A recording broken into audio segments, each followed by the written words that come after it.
one Mogo Vibes. Chef Mogo Vibes vanhu vari kuti hani ndakaita kapost kake tichitaura kuti ndudzi kise pamunyatso zvikufamba sei paipai. Vanhu vakawanda mucomment section Mogo varitaura kuti uri kutivhara iwo Mogo. Zvokuti wanga uchitomboti Mogo haita achiona here. But ndamboedza kwauzoti aiwa Mogo atoone chichi akwanise kunge achiona. Saka wanga achibvunza kuti wakamboona here Mogo? Aiwa ona chi? Andiraombonge ndakaona. Ukaona nyaya. Saka wakaziya sei kuti like kuziya kuti alright zvakafani paipa wakaimba kuti hembe havachinji kamuromo kanenge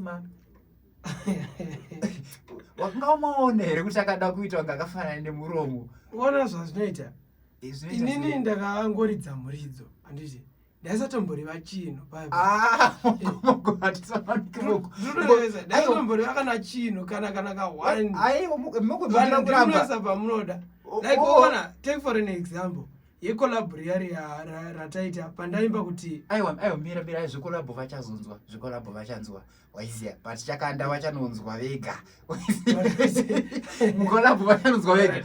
Asi inini Mogo zvamuda kuti ndibvunze inini zvoda kuyanzozikanwa vanhu ndechekuti iwe unenge usingaiti uchidongorera here uchiona pamwe kuti uzive kuti apakadai nekudai kuti uzopaimbe? Aiwa uona chi foni yandotoshandisa inini inenge yakatodzima but tichishandisa sazvizvira kuti tisingaoni.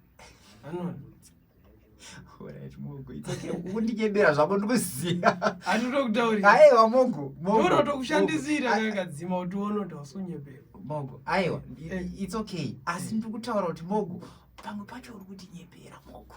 Papi? Pandiri kunyepera pamaleksi kana pawatiza pana ndichiti alright, ko pekuti hembe havachinji. Unenge uchizviona sei kuti hembe havasi kuchinja ava? Kuti uzotaura kuti hembe havachinji. Ona chi? Prophecy iripo bosi ndakazosiya vakuchinja. It's okay.